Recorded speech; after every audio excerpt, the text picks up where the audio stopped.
Provo, Utah. This is the Ultimate Final Fantasy Podcast with your hosts, Joseph DeGolier and Caleb Schweiss. This is Ultima Final Fantasy.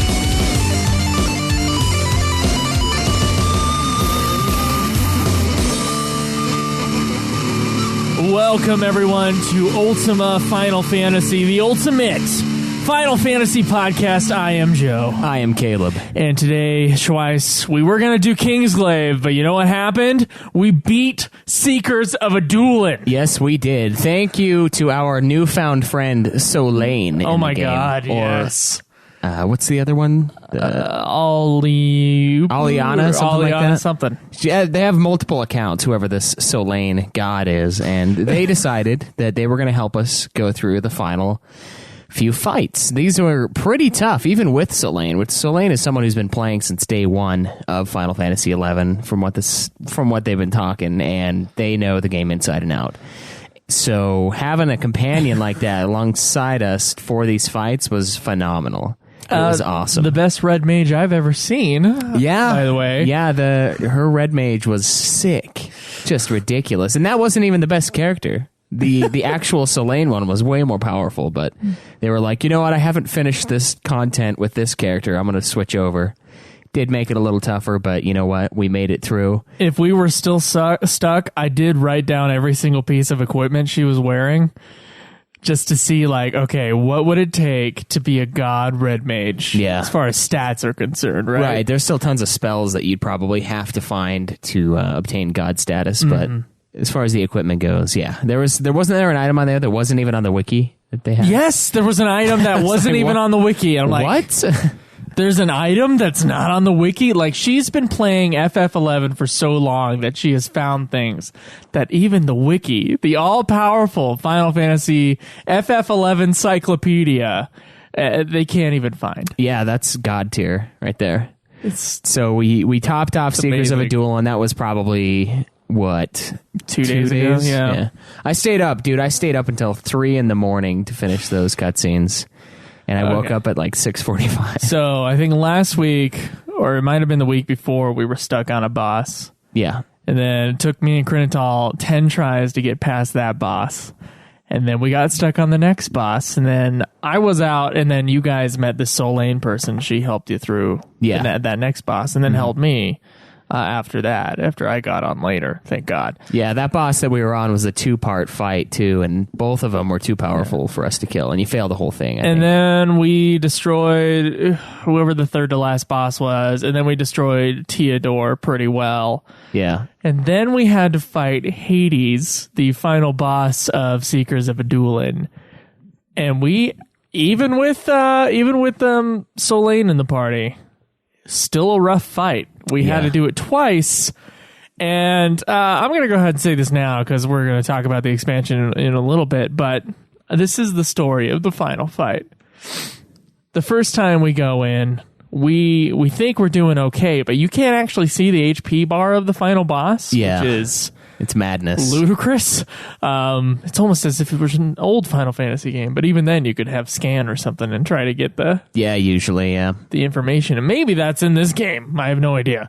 That would be interesting. Well, they wouldn't need it because you see the HP bar of every enemy. Yeah. Except for Hades so far. Although scan would still show you weaknesses and stuff like that. So. Oh, yeah, that's a good point. Yeah. So... kind of mage are you? I don't even know. Hades wiped our party. Yeah, so what happened? We go in. I keep trying to pass the party lead to Solane, but Solane's like, no, I don't want it. And I'm like, all right, well, Krinital, you can't have it because you don't have a Prururu, which is an epic tier healer in the game that casts reverse. Oh, yeah. If you get into FF11 for some reason, get in late game, and you have to join someone's, what is that thing called? Unity Concord. Unity Concord. Pick a Pururu. Yeah, she is the best. Matt was the wrong choice. Yeah. It's a great summon that you get, and you have to get like 5,000 conquest points, which is nothing. You'll get that in like a day of grinding, and then you get the summon. So they transferred lead to me. I pulled out a Pururu, and then this other healer called Cherokiki, and they silenced those healers. Like the guy silenced them in the very beginning, and we couldn't really do anything. I was trying to pull aggro away from Solane because Solane wasn't tanky enough. I was not tanky enough to take this guy's hits, and I got wiped out. We were trying to res me, but then he just wiped the whole party. We were fighting him for a long time. It was like a long battle. It was like, and we were 5-10 thinking minutes, we might be able to do it. And so after we all got wiped, there are a couple NPCs that are also fighting as well alongside you in this battle. And we're like, hopefully they do it. And then there was the fade out that made it look like as if the boss had died, but he didn't actually die. Right. And so we had to start the battle again. And we did better this time around. I think maybe there were some trust changes.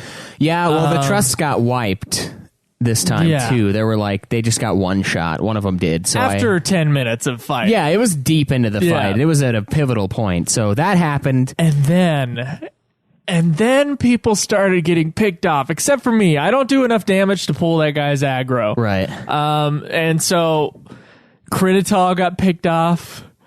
Our new friend got picked off. What was it again? Solane. Solane got picked up. Sorry, Solane. I keep forgetting your name. And you got picked off. Right. And when I got picked off, one of my trusts died early on. Like right before we started dying, and that was kind of why we started dying. And the other trust, the other healer, the only person in the game that's capable, other than you, of healing, also dies with me.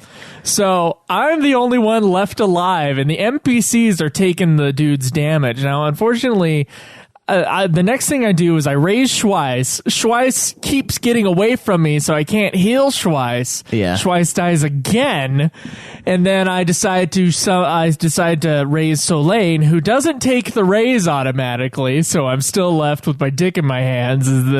Dude, who knows how long those NPCs are gonna last against this guy? Right. And then I'm like, okay, I'll raise Schweiss again. Hopefully Schweiss doesn't fucking run around again, so I can heal him. Luckily, this time Schweiss pops up, runs away from the boss before getting aggroed. Yeah. Pops up his new trust. I raise Crinital. They go in. Then the dude targets me. I die. And then he dies. And then he dies. It was ridiculous. So I ran away. The reason why I was running was because I was party leader and I was the only one that could summon trusts. Right. And so I was like, I have to get away immediately. I couldn't heal you if you're doing that. I know. And then the guy hits me with this like 50 million yard radius AoE attack, and I just take like 800 damage, instant death.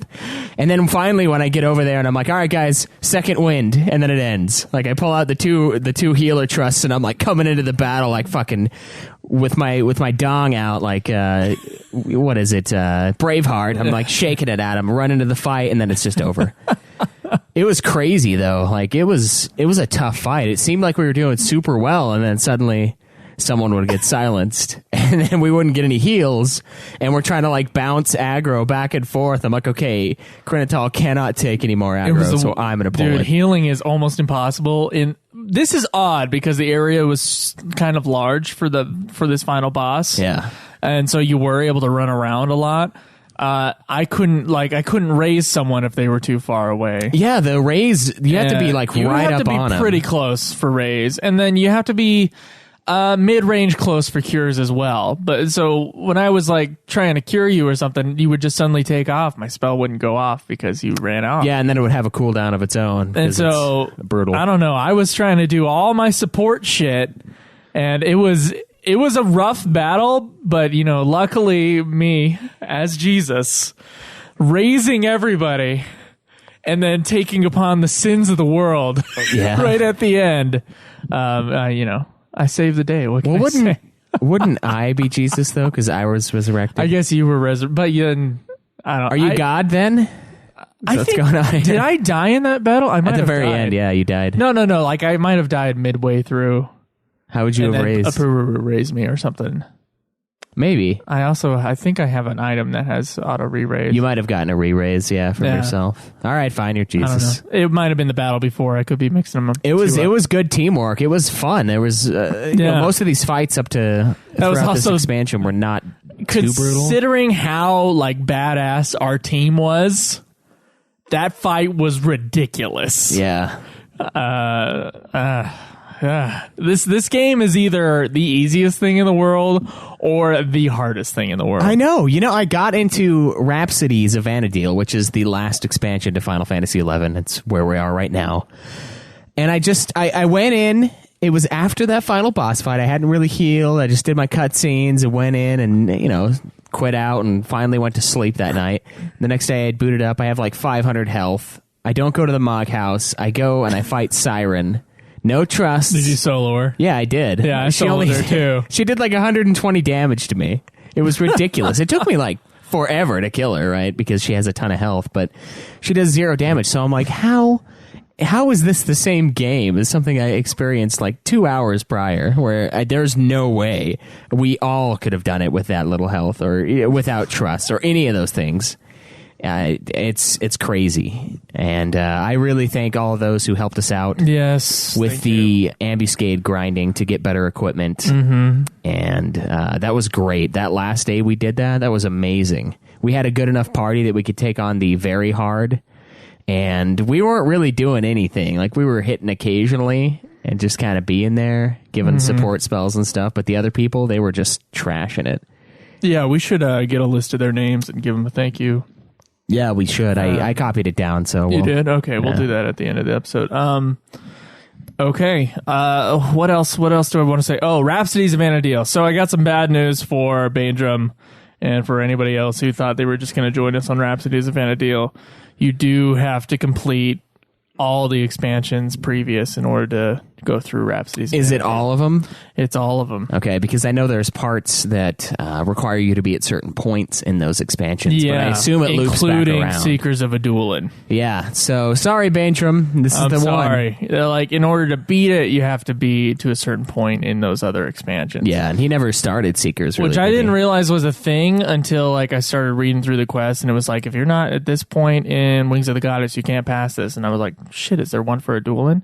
And it turns out, like, there's certain characters that you meet in Rhapsodies of Adoulin where if you haven't met them or haven't attained a certain quest in that storyline, you won't be able to pass that part of Rhapsodies of Adoulin. Yeah, Rhapsodies is kind of the farewell project for Final Fantasy XI. So to me, it makes a lot of sense, but it still sucks for all of those guys who weren't able to put in the disgusting amount of hours. I could have misread it, and there could be a workaround, and if there is, please join us. But as far as I know, that's not possible. Yeah, I don't think it is. I've went through and looked at a few other quests too, and I will probably end up finishing all the other quests on the expansions, which is weird because we got credits for all of them. Like, we got final credits and stuff like that, but there are some post game quests. So after the mission in Wings of the Goddess, a quest was flagged that was like almost caps off Wings of the Goddess, but it's not a mission. It's not. Yeah, you know what's funny about that thing? The end.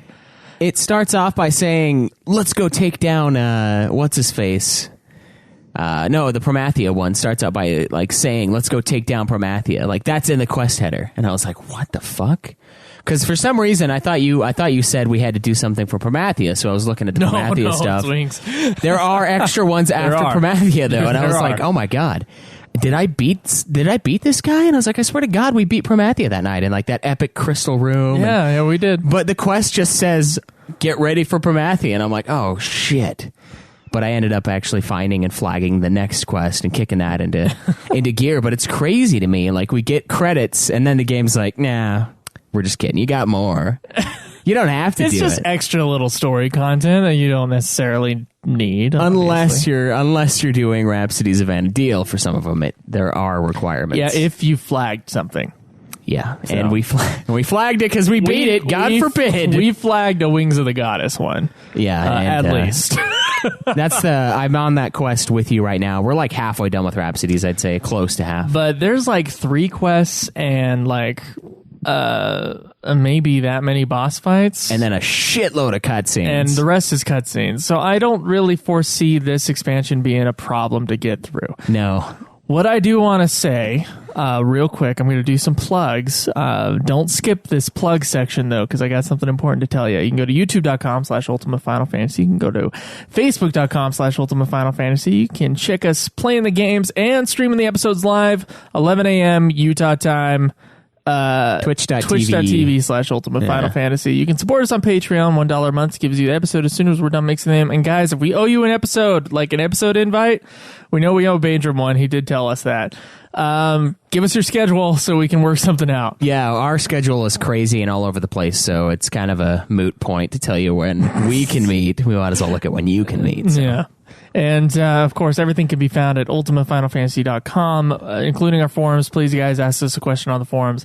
You can find me at Joseph DeGollier on Twitter. Tweet me at UFF Podcast. Okay, and there's one more thing. Guys, we after Rhapsodies of Anadil, which will either be next week or the week after, hopefully, unless something terrible happens, like with this expansion, we are going to do a goodbye to 11 at some point.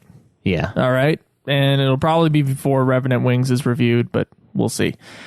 What I want you guys to do is either in the forums, if you've played FF11, give us a goodbye note to FF11. Yeah, tell us your overall thoughts, your experience with the game, when you started playing, when you finished playing, what content you got through.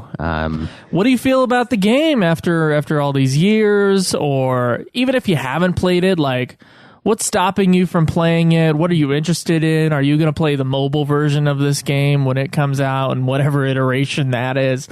And if you want to leave us a voicemail telling us about your FF11 escapades, that would be most appreciated. And you can go to 385-204-3921. That's 385-204-3921. Please leave us a message. Or you can email us an audio message as well at fffanatics123@gmail.com. Or the contact page on the... use the contact on the page. website. That's easier. There you go. I don't know if you can upload a file there, but... I think that's where... Shinru did? Yeah, it is, I believe. Oh, well, then you must be able to. Either that or he sent me a message on the forum. I can't remember. You can do any of those things. There's a million ways to get it to us if you guys are down, because we want to... Any of you FF11 players out there or who were FF11 players, we want to hear your stories about FF11, because after Rhapsodies of Anadil, we're not doing the other little add-on scenarios because those are basically side quests. We did main stories for main expansions. Right. I might end up doing some of them, but it'll be my segment that I've done like twice where I go back in and clean up. All right. Well, that is your prerogative. But that's only if I got time. Either way, we're saying goodbye to FF11 permanently for the show. So if you want to say goodbye to FF11 as well, leave us a message. Okay. Please do. And we'll use it in a future episode. Schweiss, we got some news. We do. Let's get to it. News.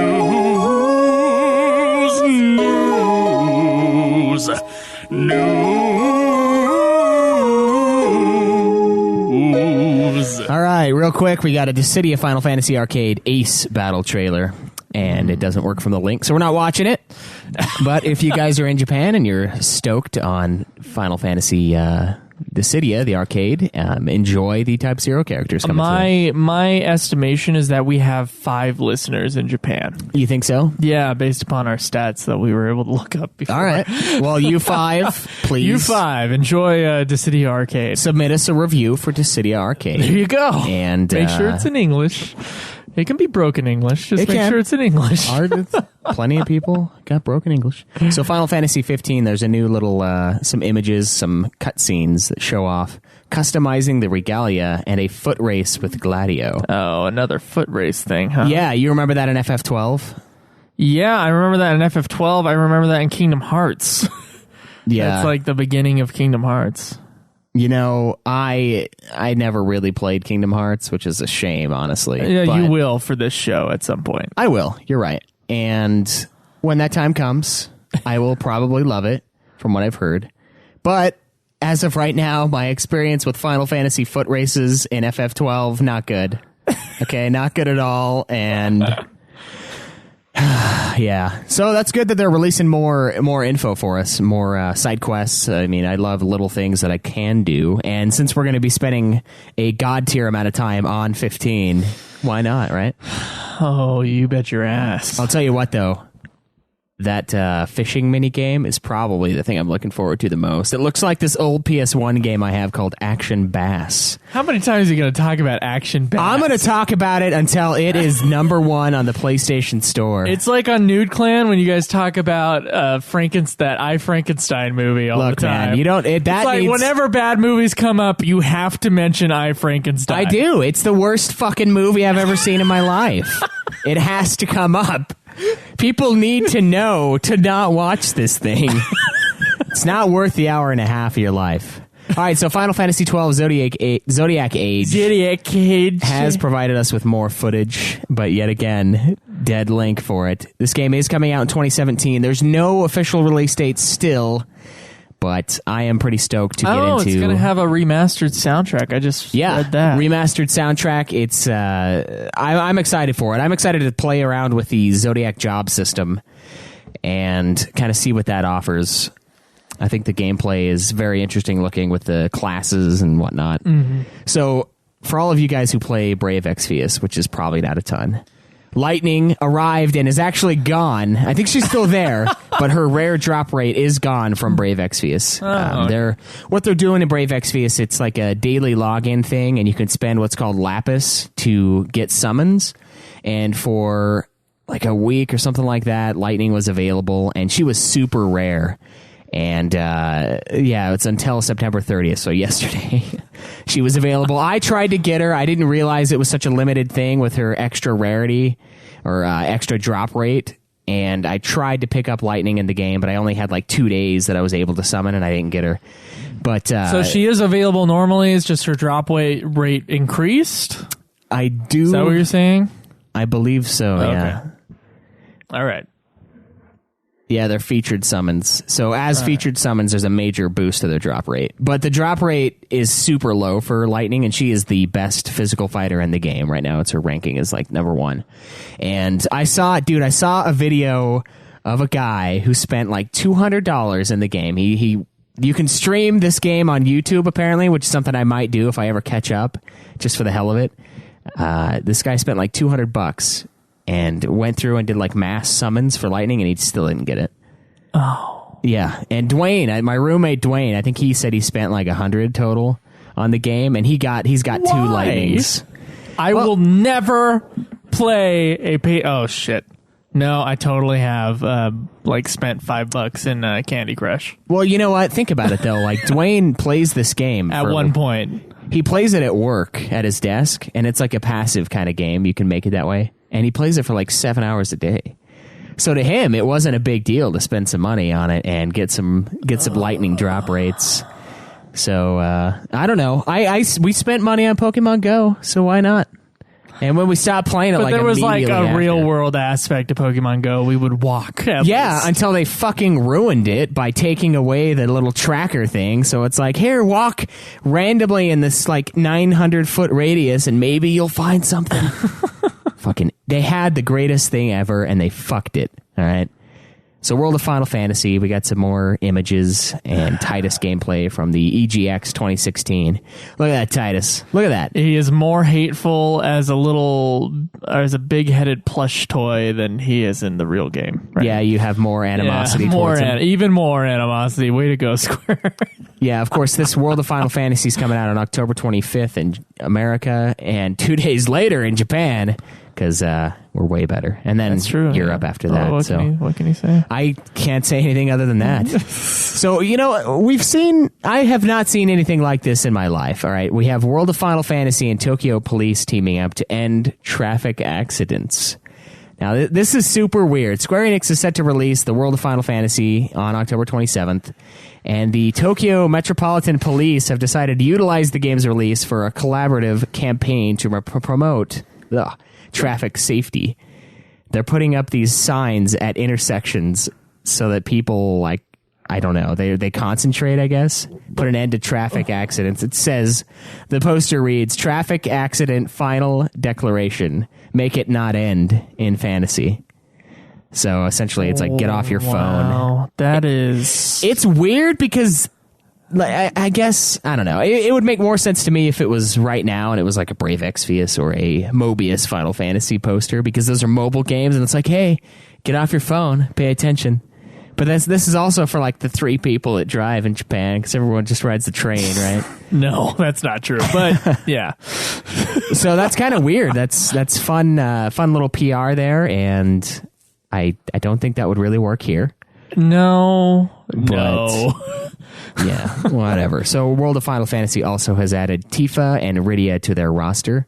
So look forward to those guys in Chibi, and it's Tifa old school, like retro Tifa when she was at the reactor. With her It's cowboy hat. cowboy hat Tifa. It's that part of the game was so bizarre to me. Like, I'm like, why are you wearing that? Like, are you wearing a cowboy hat? Sid's not even wearing a Our cowboy hat. cowboy hat. Well, how old was she when that event happened? And she was pretty young. she was younger. I'm not sure how young, but Yeah. So I mean, maybe she was just being weird. maybe it's just some like a weird kid. fashion statement. Yeah, maybe. I don't know. It's weird to me though because Sid is like, he's like the grizzly old, Clint Eastwood or John Wayne guy, and he's not wearing a fucking cowboy hat. There's also a little NeoGAF thread that apparently Nomura has talked about working on recording for Kingdom Hearts 3 and Final Fantasy VII Remake as far as the voice tracks go. Nothing official on that, but there is an original source that's completely in Japanese and says, hey, we're working on it. Woo. I don't know. It's funny because the article also says like, earlier than expected, but I don't know who in their right mind would expect it not to come out in 2017. That's the anniversary. They did that last time for the anniversary. They did the big 7 Compilation. Yeah, the compilation of Final Fantasy VII. They made a movie. They made 2 other video games, a mobile game. They went balls deep in celebrating this thing. So I'm not surprised that it's going to be in 2017. Like that's what we figured it would be. So look forward to that. There's one more thing here. Well, a couple more things, but there's a Final Fantasy trading card game, and it is arriving October 28th. I guess we're going to have to get it and play it. Dude, we are going to have to play the shit out of this thing. I'm excited. There's a little trailer here. I want to look at it. Beginner's tutorial video series. Hello everybody and welcome to our Final Fantasy TCG video tutorials. I'm Fab, this is Kageyama-san, the creator of the game, and we'll be your host in this series where we will teach you everything you need to know to just pick up... So it takes an entire series for us to find out how to play the game. Dad, are you surprised? Do you remember anything in Final Fantasy X-2? Do you remember the tutorials they had? They looked at Final Fantasy VIII tutorials and they were like, "This is underwhelming," and frankly, I don't understand. So let's skip tutorials. Let's times 20 and get this done, dude. The tutorial for the coin game in Final Fantasy X-2 took me like 40 minutes to read everything. And I was going through it like fast. And I still didn't know how to play the goddamn game. I want to know if this Final Fantasy trading card game, if it comes with those mats that they're using. Yeah, there's some pretty epic looking maps here, or mats. This is a Final Fantasy VI one. It's got essentially the cover. Yeah, it's got the Japanese FF6, cover art. And it's phenomenal looking, obviously. Crystals. Let's just kind of skip around here. This backup. Something in the Magic or Yu-Gi-Oh realm, looks like. This card. Yeah. This forward. That's interesting. I wonder if it'll ever become something. I hope so. I think that would be cool. I think it'd be cool to have like this. I'm not getting into another card game. I'm not doing it. I'll play this game with the starter packs and we'll do a review of it, but I'm not fucking getting into this game. You're not going to have another Yu-Gi-Oh or Magic on your hands? No, I am not. Dude, they get so expensive, like so fast. Yeah, no shit. Especially Yu-Gi-Oh, because they're like, you know what? These cards are gone now. You can't have these cards. There's new cards. There's new things. Let me do that a little bit for Magic, but I think the thing with Yu-Gi-Oh is that whatever their new shit is the most powerful shit. And it's like 50 times more powerful than what they previously released. So even if there was something good in the previous set of Yu-Gi-Oh cards, it doesn't matter. Yeah. Because it's like, well, now you got to shell out $400 for the rare cards in this version of the game instead. Yeah, it's crazy. And I can't afford that. Like I can't justify buying little pieces of paper. Magic is more forgiving, I think, to older sets. It is. It's like the newest set makes the oldest that's acceptable drop which is off. Probably what makes Magic last longer than Yu-Gi-Oh. Yeah, like Magic is still fun. Like I still would play Magic if I had money to play Magic, but and it has had a shitload of staying power. So I hope it kind of goes a little closer to the Magic style, and I hope it doesn't copy it too much, or Square will get sued. Just like Pokemon. So there was a poll of the day on September, that ended September 30th, that asked, which scheduled October release are you most looking forward to? And it had Battlefield 1, Dragon Ball Xenoverse 2, Dragon Quest Builders, Gears of War 4, Mafia 3, Paper Mario, Color Splash, Elder Scrolls 5, which I don't know why, Titanfall 2, World of Final Fantasy, WWE 2K17. Glad that one's last. And, second to last. Jesus, Titanfall 2 is worse. That's sad. World of Final Fantasy had 19.19% of the votes. Okay. So, apparently everyone else is looking forward to this game. Here's the thing that I think is skewed with this thing. So we're on GameFAQs.com. What is GameFAQs for? It's for guides for games. What type of games need guides? RPGs. Yep. That does look a little off because Battlefield 1 looks amazing. If it were IGN, it'd be something different. Probably. So other people are stoked for World of Final Fantasy, but there are also people who aren't stoked for Titanfall 2, what is going to be a massive game, who aren't stoked for Mafia 3, who aren't stoked for Battlefield 1, which is also going to be a blockbuster-style game. It's going to be huge. So take that with a grain of salt, but more people to assume that Joe's grumpy and old. Okay, you know what? I will play World of Final Fantasy. We'll play it, yeah. I will give it a fair review. Yeah.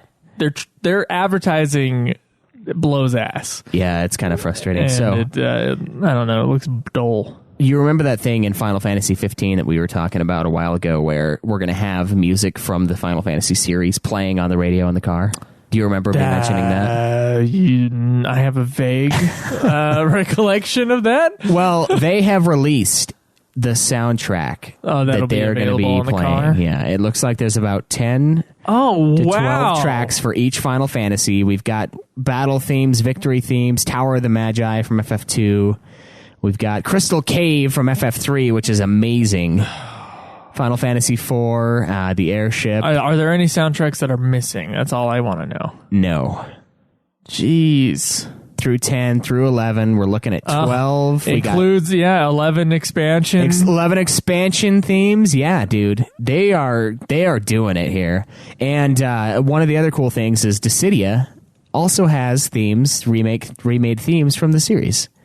So they're featuring some of the Dissidia remake tracks to other tracks. This is that's a lot of music. Yeah, there are hundreds of tracks listed here, guys. It's crazy. There's even stuff from Justice Monsters 5, okay, and Kingsglaive. Not that I really remember much of the Kingsglaive music per se, but there will be themes from that film. So they're really going for it. And I think that's awesome. That's a really cool idea. And I mean, when we were playing Final Fantasy 14 and we got the robot thing. Jesus, the Magicite robot dude.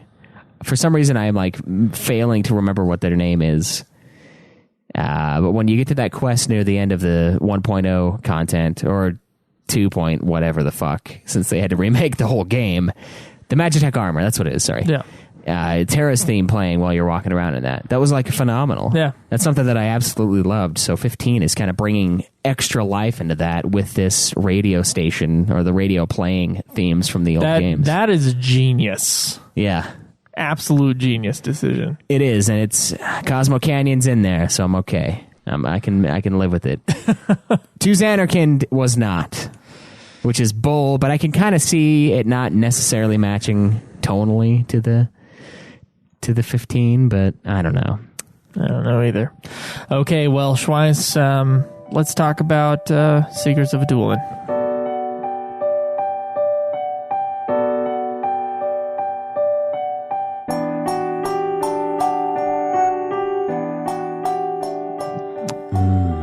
Okay, so Secrets of Adoulin was released March 27th in 2013, or at least that's when they did updates. Yeah, that's when they started. Yeah, it would be to fuck. It would be to fuck? I am already stumbling all over my words. It would be the last full expansion for Final Fantasy XI, at least as far as we know, and Probably will be. Yeah, probably. It featured, Nah, we'll be back. It featured many new areas in FF11, all surrounding the Nation of Adoulin and the outlying Ulbuka. Help me out here. Ulbuka Territory. Yes. And added the 2 jobs, Geomancer and Rune Fencer. Gameplay-wise, Adoulin added a lot of things such as colonization, coalition assignments, Reives, skirmishes, and delves. The music was written entirely by Naoshi Mizuta, who created 9 new tracks for the expansion, which, despite kind of the hugeness of at least the areas in this expansion, it has the smallest soundtrack of all. Yeah, it definitely felt that way. Yeah. All right, so story. The Nation of Adoulin, which has been locked out for a long time, opens its doors to adventurers in order to settle the Ulbukan hinterland. On the way to the new nation, Nooborious, our famed hero, meets a young woman named Arciela, which is kind of like our new expansion heroine, which we've had for every single expansion. She is definitely so far. like heroine.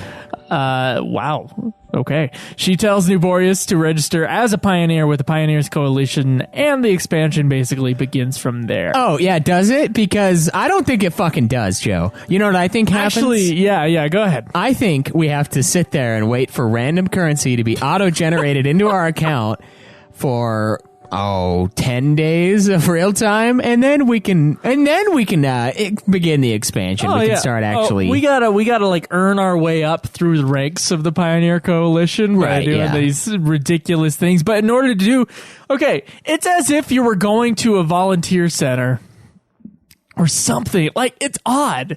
It's such an odd idea of like, okay, you can help us, but you can only help us if you use the money that we give you at a certain time. Yeah, it's bizarre. What? I mean, what is that bullshit? I guess it's kind of trying to show that you have to take time to build trust in this new nation. Like, yeah, we're bringing in a bunch of foreigners to do all of our dirty work because there's just too much to do. But we need you to build trust in the nation. We need you to be around for a certain amount of time doing these jobs for us, and then you could advance. Mm-hmm. It kind of makes sense, but it's a giant pain in the ass, especially because we could have started these. We could have started earning the imprimaturs, which are the currency that is randomly generated into your account, earlier on. We could have started doing this a while ago if we would have just came to Adoulin and gotten the quest done. That takes like literally a second to just talk to the person. And if they just weren't called imprimaturs and if they were like, if the fucking wiki was written in English, or the game, rather, and they just told you like what the fuck is going on in like a clear and concise way, which is almost impossible for that task, admittedly. Or maybe they shouldn't have done that. Maybe they just shouldn't have added that stupid element of gameplay. Maybe. Which is the spending of points that you get randomly generated. Well, it's not randomly generated, but slowly generated with a cap on it. Yeah, a cap of 15 and you get 4 a day. Absolutely ridiculous. It is. Oh my god, the imprimaturs. We're just trying to help you. Why are you making this process such a pain in the dick? It's the bureaucracy of Adoulin. The Adoulin Isles are a bureaucratic mess. They need to get rid of it. I guess they are a bureaucratic mess. What I thought automatically with Adoulin was like, this is FF11's Japan, which was locked off to a lot of nations for a couple hundred years. Yeah. Except for the Dutch, I think. And so that's kind of what I see is like, oh, we're opening ourselves up to this thing, except that there was no need for expansion in Japan. Like, we aren't trying to cure the wilds or whatever. They cured the shit out of it. But that's one of the coolest elements of this expansion, I think, is the fighting back the wilds to make room for humanity in the Adoulin Isles. I thought that was really cool. And that's something that spending the imprimaturs or imprimaturs, however you want to call it, is kind of doing. You're doing these missions, taking supplies out to people. It's the one that I did the most because I was like, you just have to use these teleporter things and it takes like 2 minutes to spend, all 15 of your allotted imprimaturs. And I thought that was a really cool element of it, that you're kind of pioneering this area. You're fighting back the wilds. You're killing the wild enemies. The land, there's like giant tree roots and shit that get in your way, and you have to hack them down to advance. Yeah, but in order to get those tree roots out of the way, you have to learn how to kill certain tree roots. Yeah, you have to get skills to be able to do all the things. Which you have to do quests in order to do, and of course getting to whoever is giving you the quest is also a pain in the dick. Yeah, it's like a... Which will get in the way of other missions in Seekers of Adoulin. Right, it's like you have to get little certificates certificates, like you're going into the nursing field. So you go in and you get like the 3-month certificate, right? And then everyone's like, oh, yay, now I can change, shitty diapers on, old people. And they're super stoked about doing that for $12 an hour.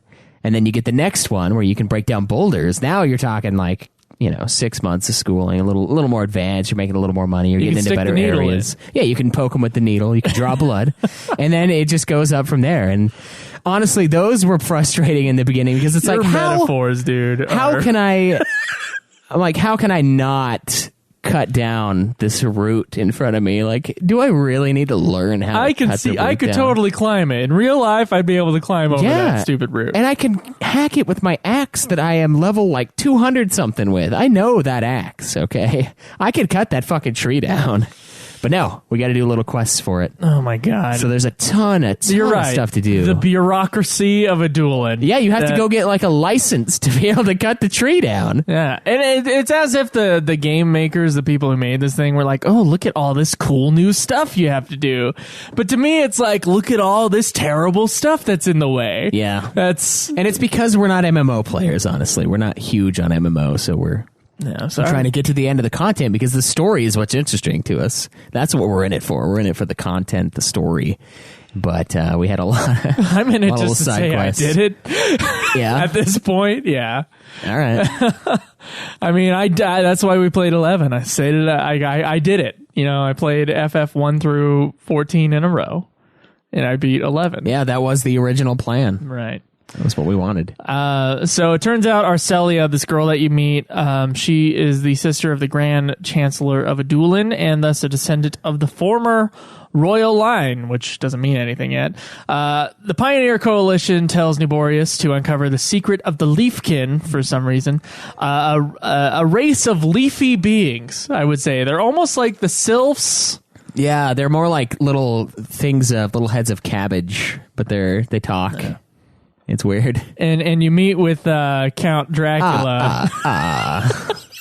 Theodore, who's kind of like this mysterious man clad in black who does give you a clue about, finding these Leafkin people. He basically says that, the sword carried by Arciela is the key to meeting with the leader of the Leafkin. And this sword, by the way, we find out is known as the, Otharcine. Yeah, Other Sign. Other Sign, okay. And the sword has been passed down the royal line and represents the will of the founder king of Adoulin. The founder king is King August. Yeah, King August, the man who subjugated Ulbuka. He essentially started the movement of making Adoulin livable. He started the Pioneer Coalition. And then a little bit later, he had some shit happen to him, and he decided, okay, we're not doing this shit anymore. We're not treading on the land. We're leaving it be. And the Orther Sign, turns out, could allow the king to defy the pact that he made, so he could go back on his word of protecting the wilds with this sword, with this weapon. So in an attempt to borrow the sword, as if that's going to happen for, stuff, the adventurer, Nooborious, finds Arciela, and she decides to go looking for the Leafkin in the Yorshia Weald, which I'm sure took shitloads of time and billions of maps and stupid things in the way to get to, I'm sure, where they apparently had been seen, these Leafkins. There they meet Rosuladia, which is like the mega Leafkin. She's the queen of the Leafkins, who explains that danger is coming to Ulbuka. Ooh. Yeah. So it turns out, and this is when the Avatar lights in my head started going off. It turns out that the world tree called Yggdrasil had existed in ancient times on the continent of Rizoa, and that the second tree had been planted by King August in Ulbuka. However, when the Orcish Empire fucked up the tree in Rizola, its connection with the tree in Ulbuka was apparently spoiled. So something's wrong with the fucking tree. And dude, you look up into the sky and you go, that's the tree from Avatar. Yeah. That's what I was thinking. And this expansion's after Avatar, so this is definitely it was a big movie. I mean, It was very influential. I'd be proud if I was if you were James Cameron. Yeah, if I was just James like, Cameron. I'm gonna start wasting my time instead of beating shit world records and going down to the bottom of the sea or whatever. And I'm gonna play FF11. Yeah. He's like, wow, the life tree. Yeah, and then But there's other life trees in Final Fantasy, so I guess it's not necessarily from Avatar, but it looks like the Avatar life tree. it does. Right? I'll give you that. Yeah. And it's like connected, like everything is connected. Yeah. It's connected to the other tree, or at least that's why the tree is starting to spoil now. Is because it was connected to the other tree. So when Arcelia asks how they can help, the queen replies that they should ask the king, and gifts a pomme. Is it a palm or a pomme? I don't know what it is, but it is this thing that they give to the adventurer. Yeah, it's like a seed looking thing. It's a little ball of I don't know. So after this, we get some scenes of civil war between the factions that, people who are for the expansion of Adoulin and people who are against the expansion of Adoulin. So which group would you fall under? If you were yourself in this world and there was a conflict going on where they're like, look, man, bad shit happens when you go out there. But then on the other hand, you're like, look, man, the economy's excellent when we go out there. I don't know. I think I would probably be for the... I think our adventurer's kind of for it. Yeah, but he's a mute, so... Yeah. Our guy doesn't talk. He does talk. It's shown, but there's no dialogue that comes out of our mouths, That's so... true. I think we're just like really good at miming our intentions. And one of the groups against it, they try to kill Arcelia, and they start just in time, which is the fight in the waterways. Yeah, I was good. can't remember if we had problems with that one. I want to feel like no, I think we did because we had to. That was the first tough fight. Yeah, we had to keep on getting that fucking key and trying that fight over and over again. Yep. Which was a pain in the dick. Yes. So after that, during a council meeting, it's explained by Arcelia that Chancellor Ignis had turned into a leafkin. And, so her brother's a plant. Yeah, and could no longer communicate with humans, which is sort of like Sid in FF9. That's what I noticed. However, the pomme, apparently, that the adventurer received from the queen... the Queen Leafkin, it'll allow him to speak directly into the adventurer's mind. Yeah. For some reason. Yeah, it's kind of like the link shell deal in 11 or 14, the cell phones. So they try to cure Ignis with an exorcist, which I was like, exorcist? Yeah, I was like, Jesus Christ, this is going to be awesome. The power of Christ compels you. With an exorcist named Ingrid, but that doesn't work. And soon Ignis's voice fades from Nooborious's head, but not before Ignis says, don't worry about me. There are worse things coming to the land. And so it's like, Nooborious now has to save the land. Yeah, and of course there's all sorts of outcry. People saying that you're just making shit up, and it's a big drama in this area. So there's a girl who comes in named Nylene, came wandering through the woods as if possessed, and it turns out she started acting that way after her father gave her a random stone, and then she randomly takes off again after they find her, and Nooborious has to find her, and she passed out, and these little things, these sprite things, escaped from the stone, apparently. And that's why she was there. And suddenly another girl disappears, Arcelia. And who it was said was apparently attacked by a big tiger. Luckily, she's fine because you go and find her, and the tiger is a friendly protector guy. Yeah, he is. Yep. And it turns out that the jealous Ingrid, the exorcist, attacked her and used a soul siphon to take her soul.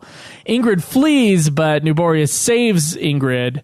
And then she's embarrassed because, she was against the what Arcelia was doing politically. And Ingrid releases the soul back into Arcelia. She was basically staging a coup, and she quickly and is quickly, unfortunately, forgiven. Yeah, I would have behead that woman. Yeah, I would have flayed her and put her up in the streets and been like, "Don't fucking try to kill me. This is what happens when you try to kill me." Yeah. So I do want to say something that I just remembered, and we're about halfway through the story here. Something I just remembered about this is, there's a lot of cutscenes for this expansion, but you got to remember, I mean, it obviously took us like 4 times as long as this for this expansion than it did for the previous 2. Yeah, it was a while, yeah. And it's because the areas that they're going through when they're hacking through these wilderness, or when you have to find Arcelia, or when you have to find this girl that just ran off, they're huge areas. Yeah, they're huge, and up until a recent update, we weren't able to use mounts in those areas. So there were a few areas where I went through just on foot. I didn't have silence and sneak on, so I wasn't bypassing enemies. I was fighting everything, and I was walking forever. Like, these maps are big. These areas are huge. Like, Adoulin is just this mass of undiscovered land. It's just huge, man. So yeah, it does feel, it's crazy because we're almost like 3/4 of the way done explaining what the events were, and I'm like, my God, this took forever. Like, to get to the part where her brother's a Leafkin, that was only like a week and a half, 2 weeks ago, maybe. That's bullshit right there. So it's just so many things blocking your way. Okay, so there's the stupid licenses to get past certain blockades that you try to hack at. It's just 0. Yeah, it does 0 damage. So it's like, I okay. have to do this quest in order to get the skill, or Yeah. like, you have to climb up this fucking vine. In order to climb up the fucking vine, you have to get past this thing. Yeah, you have to get gauntlet hands that are like strong enough to climb these really spiky vines. But I'm like, I have these fucking. My mitts right now are made of pure steel. Like, they're adamant tortoise flesh made into mitts, and I can't climb it. No, this guy's got the leather for it, the perfect leather. So you got to go do quests for him. You find a big block of ice in your way, you got to get the icebreaker skill. You find rocks in your way, you got to find the rock breaking skill, and it's like, no! On top of that, though, dude, there are 2 new, and I forgot to mention this, so besides the imprimaturs, which are sort of like a currency, Yeah. there are 2 new currencies. There's the bald currency, Yeah. which is only for Adoulin, and then there's the... What's the currency for using the teleport again? I can't remember the name of it, but there's another currency for using the teleport, which you have to gain by doing Kinetic different units. quests. Yeah, kinetic units. Yeah, I kind of like the idea of that. I like the idea of like a self-contained currency. And I've been exploring Bitcoin and certain things like that in the recent weeks, and I'm like, wow, my God, that is amazing. I'm annoyed. Well, you got to think about it. This is a different country, essentially. Like, you can't expect everyone to have the U.S. dollar. No, I would assume that I could go to a dude and be like, oh, whoa. I would assume that I'd be able to go to a merchant or something and be like, I'll trade you this many gil. Oh, yeah, much an gil. exchange rate. Yeah. That would be really nice. Like, you know why? the real world. You know why that would be really nice? Because I have a ton of gil, and sometimes I don't have a ton of bailed. And or I need a ton of kinetic points, maybe. Or kinetic points, I mean, yeah. I was running low near the end. Luckily, I don't think I need them anymore. I might have a couple quests maybe. in Rhapsodies at the end, but I got maybe 1,000 left, and it's 50 every time you teleport. And to a big area, I started with 6,000. So I ran out.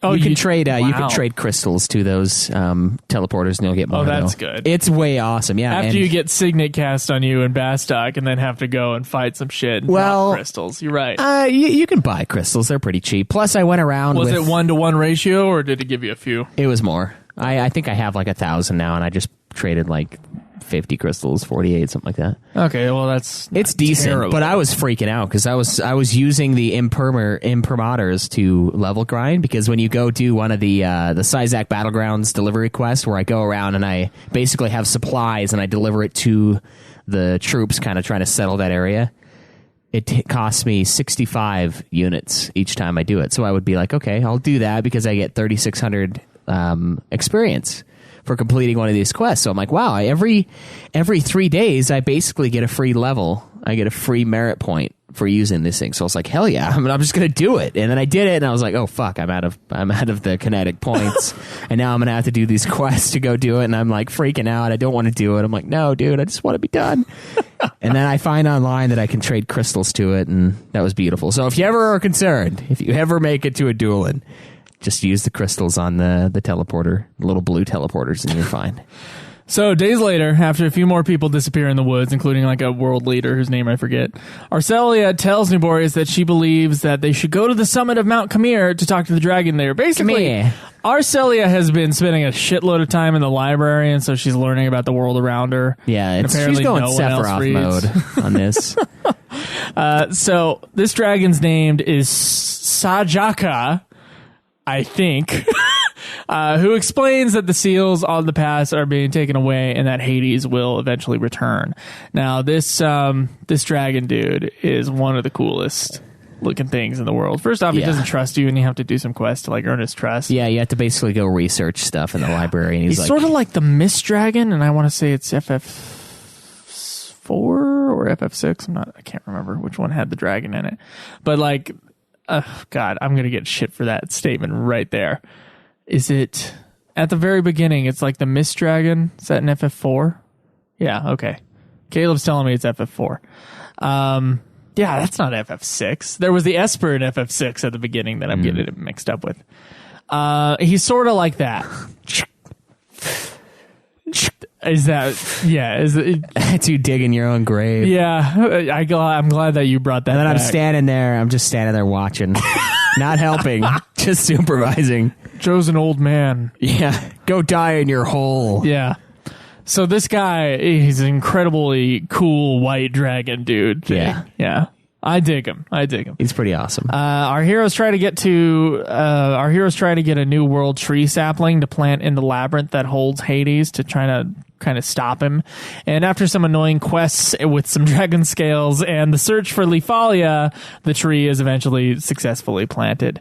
After some more chaos in Adoulin with the major leader who went missing that is now apparently dead, the Rala waterways are disrupted and the seal to the king August's grave was destroyed. Unfortunately, this guarantees two things. First off, whatever the fuck you did with that tree doesn't matter because Hades will return now. Yes. And second, because Hades is returning, this fucking asshole named Balamor, who seems like Hades' right-hand man, I guess, shows up, and he's sort of like a twisted Kefka who always gets in the way, and you have to fight in order to get information. I feel like he should be voiced by Mark Hamill. I think that would be perfect for That Balamor. would be perfect. It'd be phenomenal. His design is so strange. So he's like this clown. He's like a clown had sex with a judge from FF12. Yeah, he's like a court jester clown. Like one of the judges they chopped him in half and put a little squiggy thing in between. Yeah, one of the judges was like so shitty at their job that the king just commanded him to be like the jester, and that's what he is. Yeah,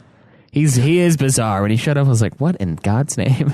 He's got like these horns and odd man. So the monsters have increased, sort of like in FF1, because of this imbalance, I guess, in the world. And noxious gases are seeping out of the forest. Ooh, yeah, FF9 mode. And now our heroes must go into the depths of Adoulin to save Hades. Or to stop Hades, not to save him. Now, Hades was, before he transformed, he was one of our companions in this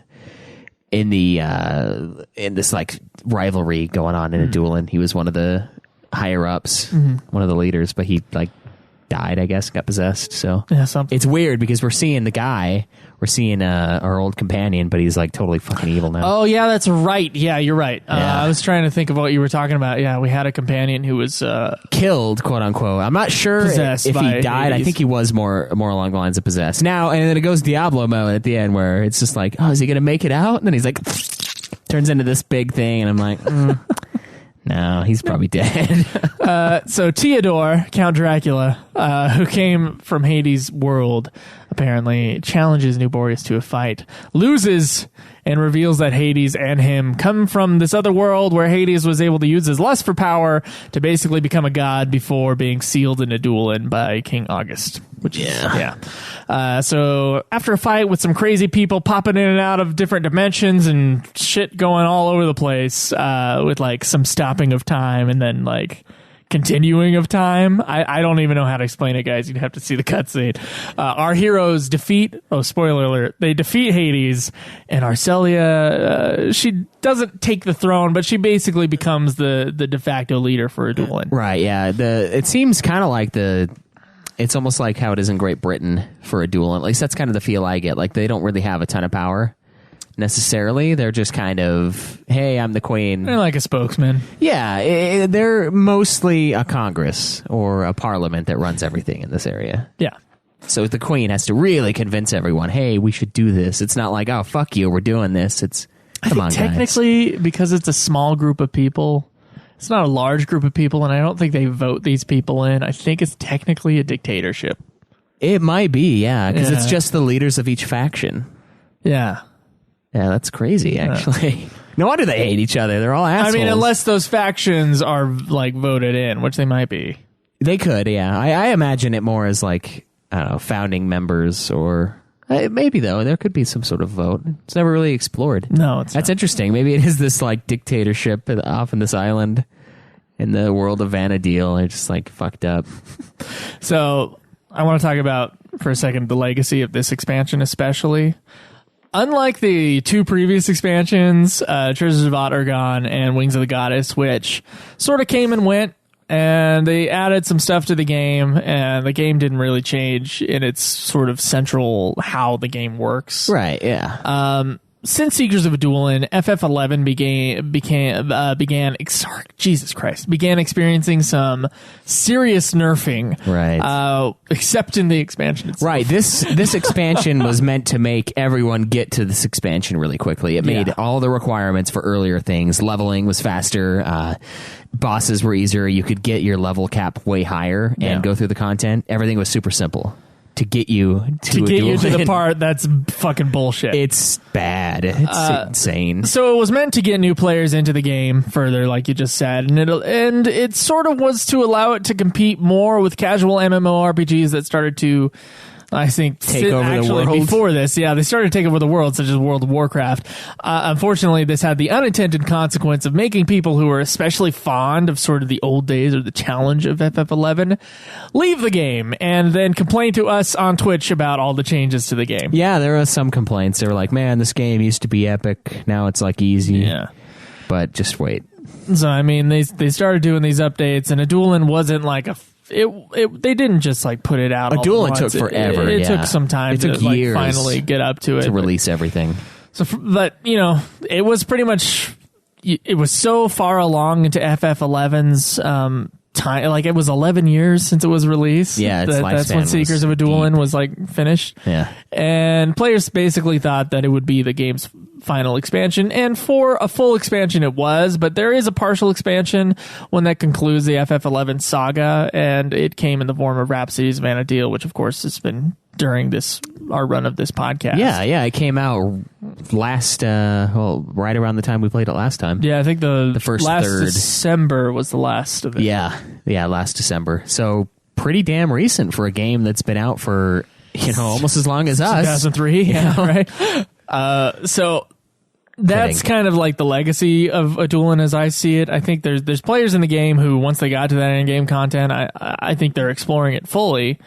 Obviously, there's some of them, but I think that Adoulin alienated old players, maybe brought in some new players, including me and you, but I think this podcast did more to do that than anything. I don't know. Schweiss, what did you think of Seekers of Adoulin's story, and then what did you think of Seekers of Adoulin as a whole? Initially I wasn't digging Seekers of Adoulin, and that was because I felt entitled by the 3 days it took me to beat Treasures of Oturgon and the week it took me to beat Wings of the Goddess, week or two. And when I got into this one, it felt overburdening. It felt crazy difficult. There was a lot of stuff to do. There were all these new requirements, all these new badges I had to get to be able to go into certain areas. It was a giant pain in the ass.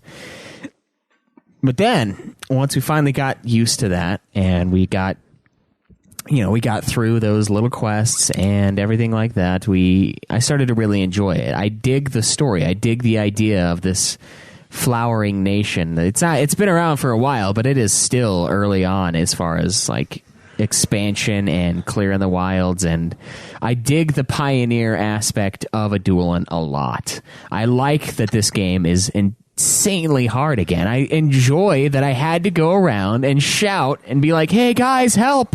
Please God, help me! I have to craft this fucking item because there's a list of 7 items that this quest might ask for, and I got the one that I have to have a level 60 leather crafting to fucking create.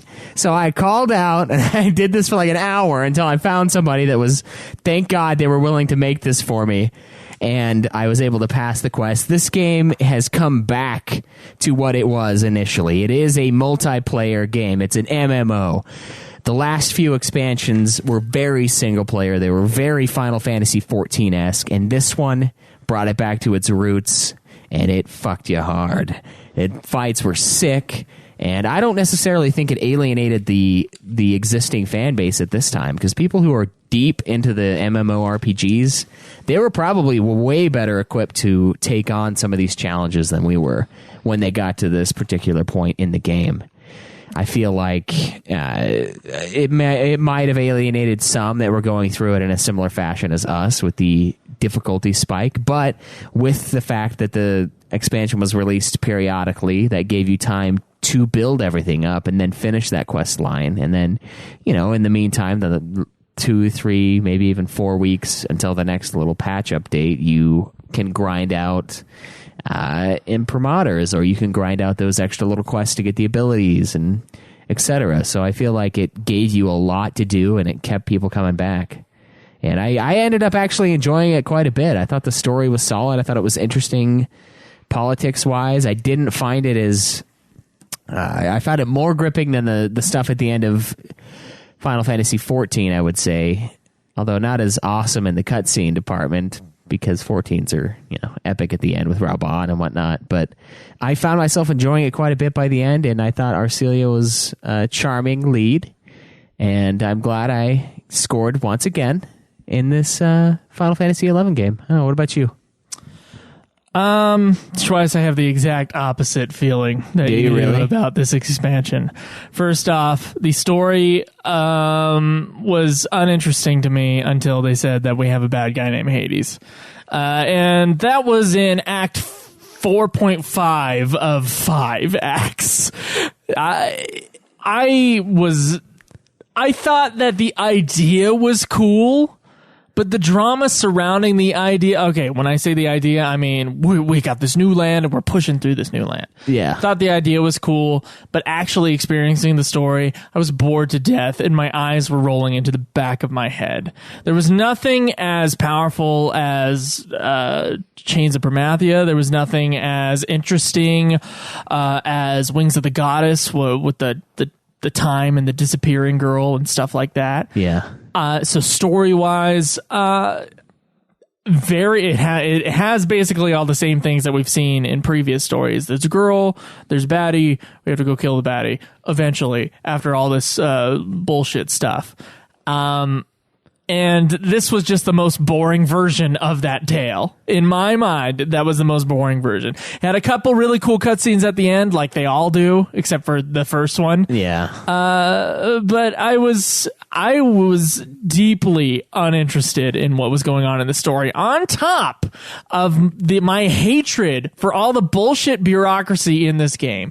I hated waiting for those fucking points. It's the world's most convoluted and stupid system ever in this game. I mean, unless there's like a bonus quest version of this, which I'm sure there are. There's other little gameplay aspects that we've never explored in FF11. Unless there's some other ridiculous way of getting this ridiculous currency, I can't imagine there's anything worse in this game than that thing. Yeah, it's pretty bad. On top of all this other bullshit stuff that gets in the way, and it's on purpose. It's just to add time to the clock. It's not to spend time. It's not to have fun. It's just to add time. It's not good. I hate this expansion. I loathe this expansion. Yeah. The only thing that was good about this expansion was that final fight. It was a fun fight because it was challenging. We haven't had a challenge in a long time. Yeah, that's true. But it true. was like challenging, and we're able to beat it. Well, we as a group haven't had a challenge in a long time. Your character's pussy, so... Yeah, well, you had problems on the Yggdrasil fight and the Valamor fight as well. I did, but I worked on it. I went and ground out levels to be better. I did that a little bit. A little bit, yeah, but you gotta get and in. You still needed the extra person to do it. I know we fucking needed him. We needed him bad. So... This expansion nerfed the other expansions. And so that means that what could have been more challenging in Wings of the Goddess or Treasures of Ottergon was easier. Yeah, because of this expansion. Right, yeah. So I'm going to go ahead and blame everything on this expansion. Not only did it convolute the already convoluted gameplay of FF11, which is, it's a time waster game. It's like, how many menus can you think of before going into it in order to trade this one item to this one guy? Okay, so it's already kind of clunky, very clunky. And the fun thing about it is playing with other people. And unfortunately, like the last two expansions, like I said, you kind of run through it like a single player because, we're over leveled and that's just what happens. Now, Seekers of Adoulin, you're still playing by yourself when you're doing these ridiculous other things. Like, oh, I have to go and get this thing in order to do this quest, in order to get out of the way of this thing, in order to go through the gigantic map, in order to get to the next gigantic map, in order to finally find Arciela. I hate this expansion. I think it's terrible. I really think it's terrible. Now, I may be in the minority here. I know it added some gameplay elements that we haven't explored. And I know Crinital, the person playing with us, the man who has lasted. Yeah. The one who has lasted through all these his expansions endurance with us. Is amazing. It's amazing, ladies. You should check him out. At Crinital on Twitter. There you go. He'll send pics. Trust me. Either way, he likes the story a lot. So, take that with a grain of salt. I'm obviously the loud minority here, but I really do not dig this expansion. And, if I were to give a piece of advice to anybody who just wants to go through these just to say they beat them, get into Adoulin as soon as you can, spend those impermurders, and then do those quests. Just have a day where you just do the quests that get other shit out of the way, and then you might be able to enjoy the lackluster story. Yeah, it wasn't. I don't think it was that bad, but you're right. It was just kind of plodding along for a while. Where are you going to put it in the overall Final Fantasy XI expansions then? I mean, we have Final Fantasy XI Original, Vanilla, which of course we both have at the bottom right now, I do believe. Then we have Rise of the Xylart, and then we moved on to Chains of Promathia, Treasures of Adoulin, Wings of the Goddess, and finally, Seekers of Adoulin. Now, what is our current ranking for these? Looks like we got Joe at Wings of the Goddess. Okay, Promathia, Xylart. Wings of the Goddess is the top. Promathia is the second best. Wings of the Goddess, I was more interested in the story overall. Promathia, I was interested in the story during the last bit. Yeah. Xylart had really cool design elements when you were fighting a lot of the bosses, and I liked it. It was more straightforward than the original FF11 as far as gameplay was concerned. There's a gap between those. Treasures of Adoulin, just kind of lackluster story that I had no interest in. On top of gameplay that wasn't that interesting either. And then FF11 was my bottom pick there. Right. You have basically the same things except that you put Promathia above Wings. Yeah, Promathia, then Wings, then Urgon, Xylart, and original FF11. So it's a little mixed up. Missions, I guess. Yeah, Bastock missions. Yeah, I'm sure there's not the much. Land of Currency, baby. There you go. I'll be negative first, and you can leave on a positive note. All right. Okay. I am going to rank Seekers of Adoulin. No. Oh my god. Oh, okay. I thought you were gonna put it at. Okay. Go ahead. I think that Seekers of Adoulin is the second worst main storyline in Final Fantasy XI so far. Only above the original Bastock missions that we played for FF11. Wow. So my ranking for now, before we get to Rhapsodies, is going to be Wings of the Goddess as my favorite expansion, followed by Promathia, Xylart, Treasures of Adoulin, Seekers of Adoulin, then FF11.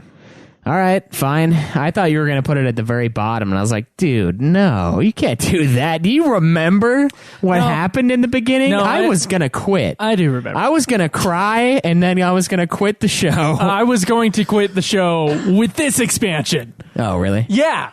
I was so pissed off at this thing. I'm like, dude, I know we've made it this far, but my God, I am so close to quitting this game. Yeah, but it's not even the game's fault for most of it. You're just super busy in real life, and you got this huge thing that's on the side that's like, and it doesn't even count towards your hog. So like, it's like there's not really the hog reward like there will be with the next game with Revenant Wings. We'll get a little yearly hog point for beating a fucking video game. This one, no, there's nothing. So all right, I am gonna put Seekers of Adoulin right below Wings of the Goddess. All right, explain your reasoning. All right, so Promathia, still epic. Final fight, amazing. Prish was just good enough to edge out Wings of the Goddess, who Lilith is amazing. I loved the storyline with her, even though I forgot at the very end when she does disappear. I acknowledge that, and I don't know what I was thinking. I think the only thing I could have been thinking was it didn't bother me that she disappeared, and it wasn't sad because her parents were there and she wasn't born yet. You don't belong. She will come back. It will just be she does come back. She's already in Rhapsodies. So I put it there because I really enjoyed Wings of the Goddess. It almost outdid Promathia for me. It was a blast. The story was amazing. The fact that I was manifesting someone through their memories, almost like the fact that they had been somewhere, their essence was there, they had left their mark. I thought that was phenomenal. And then I put this one below that and slightly above Ottergon because it was way more engaging. I liked the main girl a lot in this one. I don't know if I liked her more than Nashmiria necessarily. They're pretty even on as far as I'm concerned. I liked the difficulty. I liked the fact that it brought it back to a game where you had to party up to beat stuff. This is a difficult game. There are people on Limit Break that haven't beaten this expansion, and I know why. It's sick. It's crazy. It's so hard to beat this stuff, and that is what I missed, and that is what... Sure, I was digging it when I knocked out Treasures of Ottergon in 3 days, but after a little while, I was like, okay, this is kind of lame. I'm just going through and watching like this movie that's got weird pacing and day waits, and I can't watch the full thing right now. I gotta wait. And this one, it brought it back to the roots of brutality, of just sheer difficulty. You had to team up. You had to work together. We had to get 5 raises in the final boss fight, or we're just completely screwed. I dug it. There are some problems. The imprimátors were a giant pain in the ass. That's something I don't ever want to experience again. Now they're kind of a fun little boost for me because I could just go in and get 3,600 XP for spending them, but that's because I don't need them now, and it's not frustrating and making me take a week of waiting to get them. I kind of thought it was cool how we... in one way I liked the licenses, in one way I hated it. It made sense to go around and be like, okay, this is how you do this. You're like learning how to tame the wilds, which I don't know why it's such a big deal. You would think that you can just do a thing where you train and then you do more damage, but to do no damage to the fucking tree and yeah, that's what's absolutely frustrating. Ridiculous. That is frustrating. I think it would have been better handled if it would have been that, and I might have still done them. I might have been like, well, if I'm going to do double damage to this tree to get it out of my way, it's going to take 20 minutes. Yeah, I'll do it. We can have some sort of real world element, but it's just... Yeah, it's kind of bizarre how they do it, and it is kind of a, hey, keep playing the game thing. But at the same time, we have to realize that this expansion took forever to come out, so it was fine. It wasn't like fully released, all the stories there, you just need to go and play it. It's, okay, this is patch notes, blah, blah, blah, here's this chunk of the story. Patch notes, blah, blah, blah, here's the next chunk of the story, so... With that sort of a setting, I think we would have been less negative towards it. Although, if we were playing it when it first came out, we would be playing it passively. We jump on, we do the new content, and we jump off. Yeah, that's true. And it would have taken us forever, because the fucking expansion took years to come out. But we wouldn't have had this crazy thing where it's like, oh, I can't do this quest until I get this dinghy and go float across this goddamn river. To get to the other side and then go to the quest because we would have already done it because we had all this time waiting. So I don't know, that kind of skewed it a little bit, and I want to use the review format to kind of acknowledge that and to acknowledge the fact that I've had there was more gameplay in this one than Ottergon, and it's not Xylart and it's not FF11 original for me. I felt more engaged. It was a lot more teamwork. Admittedly, FF11 vanilla is that way as well. The Bastock missions, like, you got to team up or you're fucked. But well, honestly, like if I knew what to do like I do now, we could probably go it through would be that. different. Yeah, I could go through. I'd go through that stuff so quick. Dude, I bet you we could do the best, or like go through and do the Windhurst missions in like Sandoria and Windhurst in like a day. a day. Yeah, no doubt. Like we would just trash it. But that's because of what we know now. And it took that long to understand the game almost fully. There's still aspects of the game I don't know. Yeah, there's stuff that we have not explored. It's that huge. It's crazy. And I'm at what, like almost a week of gameplay? No, you're getting close. No, you got 12 days on that. I'm almost 13-ish. Yeah, that's more than a week, buddy. Oh, no, 2 weeks. Sorry, I was thinking 2 weeks. Not 1 week. Yeah, man. So we're almost 2 weeks of our lives in game time, and we haven't explored everything. So this is, if anyone has a doubt out there that this is not worth the money, you're wrong.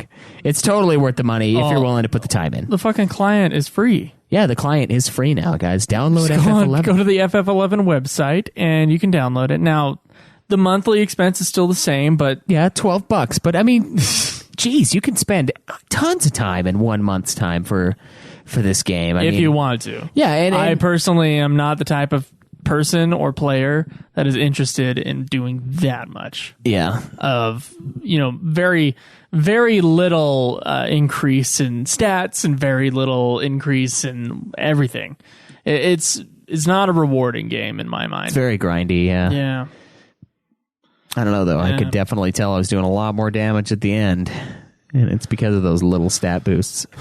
Well, actually, it's because of the items. And they weren't quite so little as the stat boost. Like, ooh, +1 strength. I'm like, yeah, fucking cool. I can do one more point of damage each time I hit. But once you get the upgraded equipment, then it really started to scale. And it was nice. But even then, we needed to team up with someone who was super overpowered to beat it. So make friends. If you're in Final Fantasy XI, make those friends, get those connections, and find a party and go out and have fun. All right, Schweiss. I have nothing else to say about this expansion. All right. I just fucking hated it. All right. Fair. That's fair. There were things I hated about it too.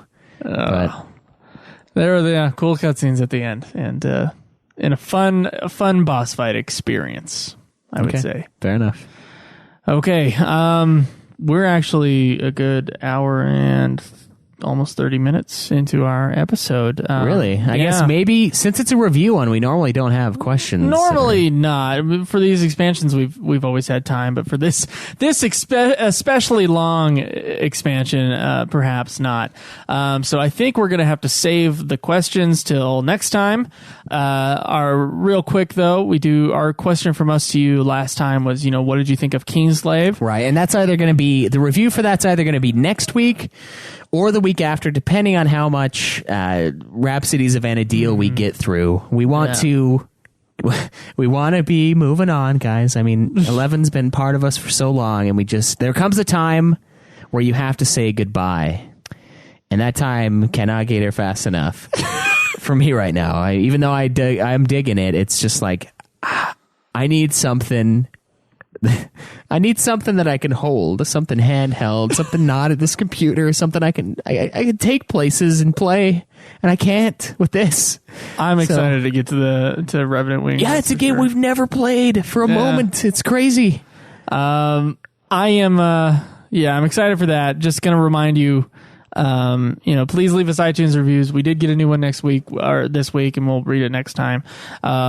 And please leave us questions. And if you have any fond memories of FF11, send it to us, especially like on our phone line. That'd be great. 385-204-3921. Just leave us a message.